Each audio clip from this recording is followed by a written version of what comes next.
नमस्कार दोस्तों।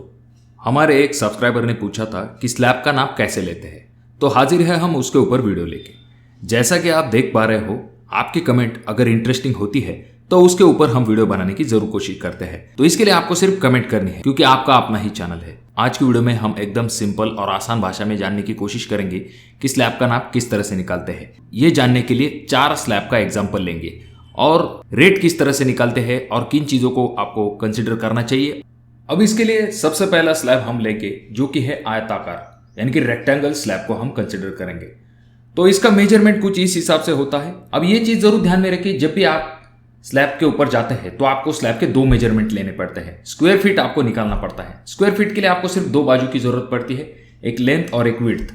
तो आप स्लैब का मेजरमेंट आराम से निकाल सकते हो। इस स्क्वायर फीट को आप अपने रेट से मल्टीप्लाई करेंगे तो आपको आपका आंसर मिल जाता है। तो ये इतना आसान है। फॉर एग्जाम्पल के लिए मान लीजिए ये आपका स्लैब है, तो इसका मेजरमेंट कुछ इस हिसाब से है।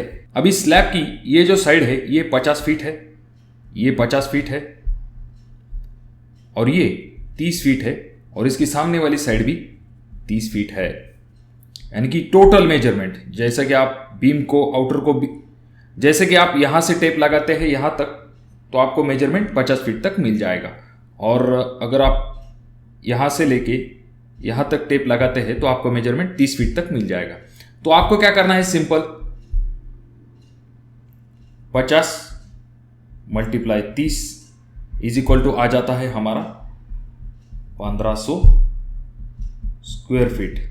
तो देखा आपने, इतना आसान है। आपको सिर्फ ये चीज ध्यान में रखनी है कि 2 साइड जो है उन्हें मल्टीप्लाई करना है। इसके लिए आपकी सामने की दोनों साइड जो है वो सेम होनी चाहिए।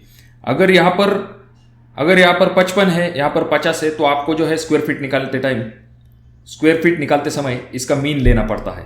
स्लैब के साथ ऐसी चीज नहीं होती, अक्सर ही सामने की दोनों साइड जो है वो सेम होती है। इस वजह से हमने जो है 50/30 लिया है। तो ये आ गया हमारा आंसर जो कि है 1500 स्क्वायर फीट। फॉर एग्जाम्पल के लिए आपके जो सेंटरिंग कॉन्ट्रैक्टर है, यानी कि सिर्फ आरसीसी काम करने वाले जो है, उन्होंने आपके पास से रेट लिया है 110 रुपए पर स्क्वायर फीट।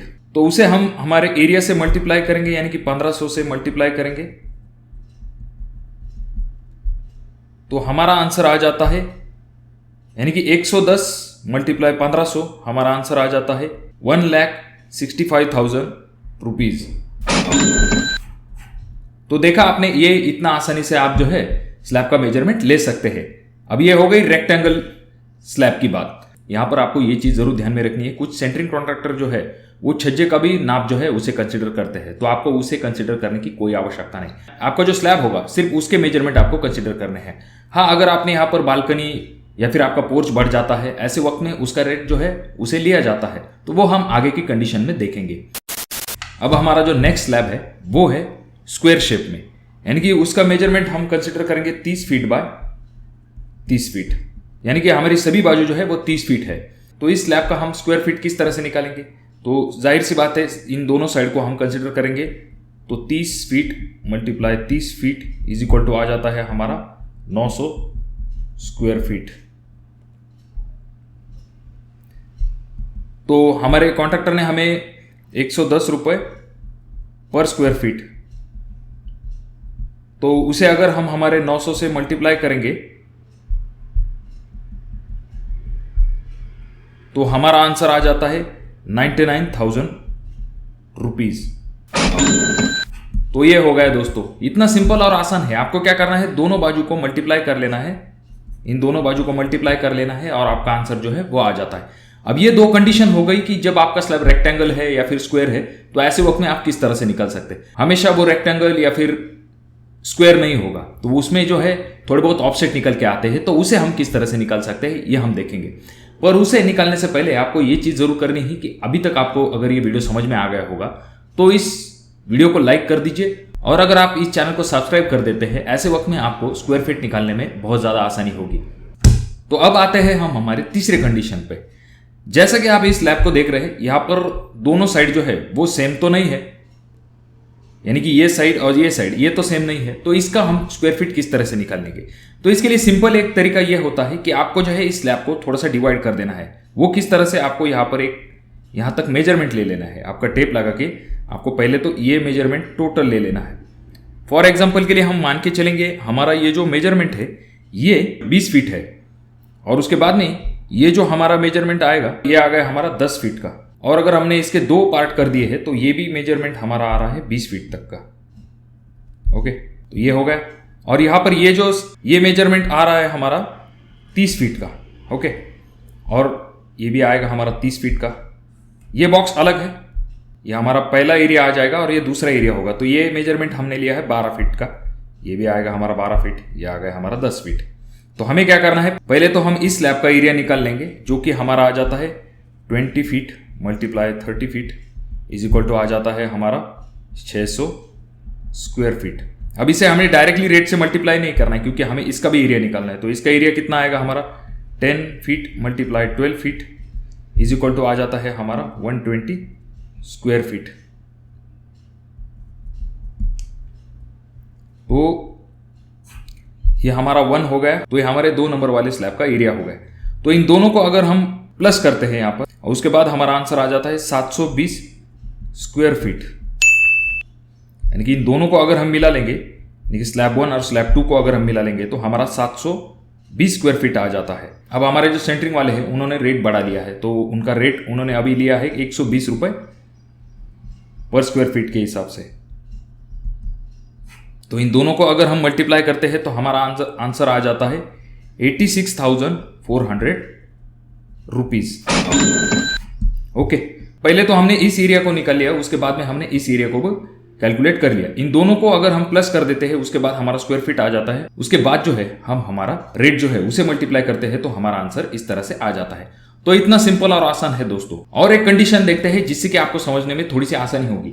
अब यहाँ पर मैंने आपको समझने के लिए जो भी कोई मेजरमेंट लिया है वो आपने देखा होगा कि इंचेस में नहीं आ रहे हैं, जैसे कि 12 फीट 3 इंच या फिर 12 फीट 6 इंच। ऐसे मेजरमेंट हमने इसीलिए नहीं लिए हैं क्योंकि आपको समझने में ज़्यादा दिक्कत ना हो। वैसे तो उसके लिए हमने एक सेपरेट वीडियो बना के रखी है, डिस्क्रिप्शन बॉक्स में मैं उसकी लिंक दे दूंगा, आप उस वीडियो को भी जाकर देख सकते हो। अब यहाँ पर हमें सिंपल क्या करना है, जब हमारा फाइनल में ये कंडीशन आ जाती है कि अब देखो यहाँ पर हुआ क्या है, यहाँ पर ये एक एरिया जैसे हमने पिछली बार किया था, पर इसका क्या करेंगे हम। तो इसके लिए सिंपल आप अपने हिसाब से क्या कर सकते हैं, पहले तो इस एरिया को हम अलग कर लेंगे और उसके बाद में यहाँ पर जब बारी आती है तो इसे भी हम जो है अलग कर लेंगे। यहाँ पर हमें 3 एरिया निकालने पड़ेंगे, पहला तो ये, उसके बाद में दूसरा ये और तीसरा ये वाला।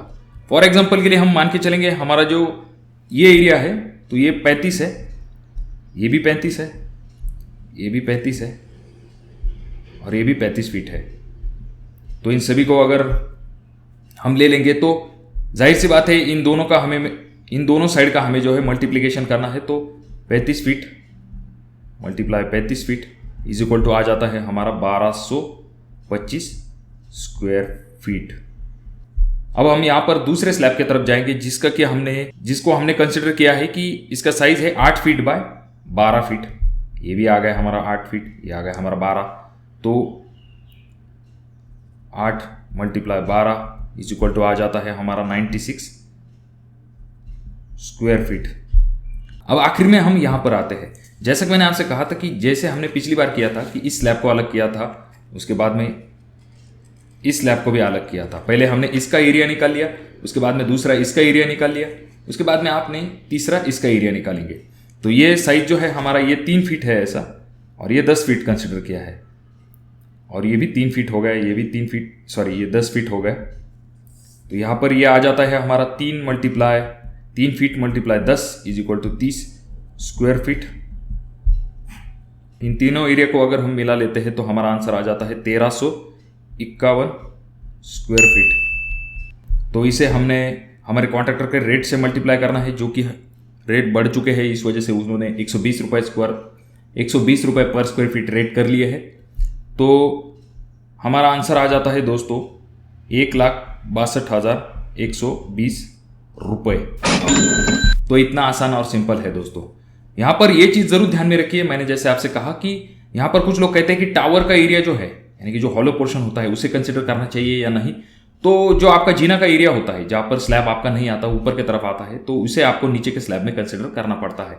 पर जहाँ तक बात आती है आपके जो अंदरूनी जो लॉफ्ट होते हैं या फिर जो छज्जे होते हैं, तो उन्हें आपको कंसिडर करने की कोई आवश्यकता नहीं। इसी तरह से आप अपने जो ब्रिक वर्क और प्लास्टर करने वाले होते हैं कॉन्ट्रैक्टर, उनका भी बिल निकाल सकते हैं। फॉर एग्जाम्पल के लिए हम कंसिडर करेंगे यही जो हमारा एरिया आया था, तो इसे हम अगर हमारे सेंटरिंग वाले और ब्रिक वर्क प्लास्टर वाले हैं उनके रेट से अगर हम मल्टीप्लाई करेंगे, फॉर एग्जाम्पल के लिए इसके लिए रेट हमने कंसिडर किया है कि 220 रुपये पर स्क्वायर फीट के हिसाब से रेट दिया है, जिसमें कि हमारा आरसीसी वर्क, ब्रिक वर्क और प्लास्टरिंग वर्क आ जाता है। तो हमारा आंसर आ जाता है दोस्तों 2,97,220 रुपीज। तो ये आ गया आपका आंसर दोस्तों। तो इतने आसानी के साथ आप अपने स्लैब का नाप ले सकते हो और उसे आपके जो कॉन्ट्रैक्टर है उनके रेट से अगर मल्टीप्लाई करते हो तो आप आसानी से आपका जो बिल है उसे निकाल सकते हो। तो ये इतना आसान है दोस्तों, क्योंकि स्लैब पे डिपेंड करता है कि आपका बिल कितना बनेगा। जो कोई भी आपका आरसीसी हुआ या फिर चिनाई वाले का हुआ, तो इन सभी का बिल जो है डिपेंड करता है आपका स्लैब का एरिया कितना आता है इस हिसाब से। तो दोस्तों इतनी आसान और सिंपल भाषा में मैंने आपको समझाने की कोशिश की है कि आपका स्लैब का नाप किस तरह से लेना है, स्क्वायर फीट किस हिसाब से निकालना है और उसे रेट से कैसे मल्टीप्लाई करना है। आप अपने हिसाब से भी ले सकते हो। कुछ लोग जो है इसे पूरा बॉक्स बना लेंगे, यानी कि पहले जो है इस बॉक्स मतलब 3 बॉक्स बना लेंगे, यहाँ पर इसे टोटल ले लेंगे, उसके बाद में इसका एरिया निकालेंगे, उसके बाद में इसका एरिया निकालेंगे। आप अपने हिसाब से कर रहे हो, आपको सिर्फ आइडिया आने के लिए मैंने इस चीज़ को बताया है। तो दोस्तों मैं आशा करता हूँ वीडियो आपको अच्छी लगी होगी। अगर ये वीडियो आपको अच्छी लगी हो तो ज़रूर इसे लाइक कर दीजिए, अपने दोस्तों के साथ शेयर कर दीजिए। आपके कोई सवाल है, जैसे कि आपने देखा, अगर आपके सवाल इंटरेस्टिंग होते हैं तो उसके ऊपर वीडियो बनाने की मैं ज़रूर कोशिश करता हूँ। और इस चैनल को ज़रूर सब्सक्राइब कर दीजिए। तो मैं मिलूंगा आपको अगले वीडियो में, तब तक के लिए धन्यवाद।